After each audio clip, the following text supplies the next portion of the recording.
জাতিসংঘের সাধারণ পরিষদের অধিবেশনের আঙিনায় হঠাৎ করে এক নতুন বিতর্ক। অন্তর্বর্তী সরকারের প্রধান উপদেষ্টা ডক্টর মোহাম্মদ ইউনূস সরাসরি আঙুল তুললেন ভারতের দিকে। বললেন, বাংলাদেশের গণ-অভ্যুত্থানকে ভালোভাবে নেয়নি ভারত, আর সেই কারণেই দুই দেশের সম্পর্কে তৈরি হয়েছে তীব্র টানাপোড়েন।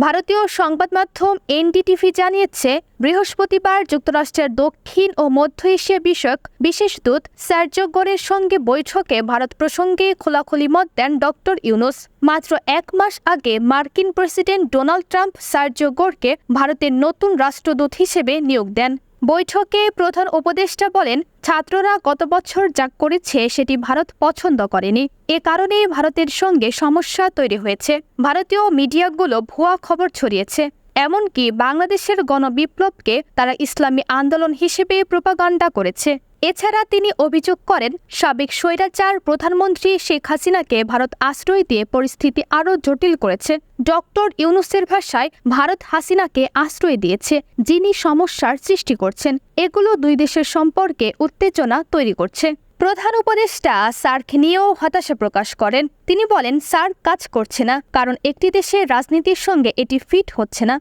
এর পাশাপাশি তিনি এশিয়ার অন্য আঞ্চলিক জোট আসিয়ানে যোগ দেওয়ার আগ্রহ ব্যক্ত করেন। সর্বশেষ 2014 সালে সার্ক সম্মেলন অনুষ্ঠিত হয়। 2016 সালে পাকিস্তানে হওয়ার কথা থাকলেও উরির সন্ত্রাসী হামলার পর ভারত অংশ না নেওয়ায় সেই সম্মেলন আর অনুষ্ঠিত হয়নি। এরপর থেকে সার্ক কার্যত নিষ্ক্রিয় হয়ে আছে।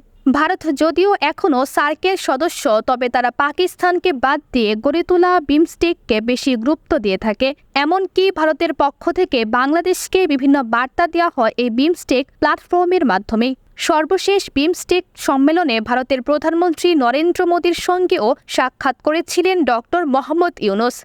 তামান্না আক্তার মীরা, আগামী সকাল নিউজ, ঢাকা।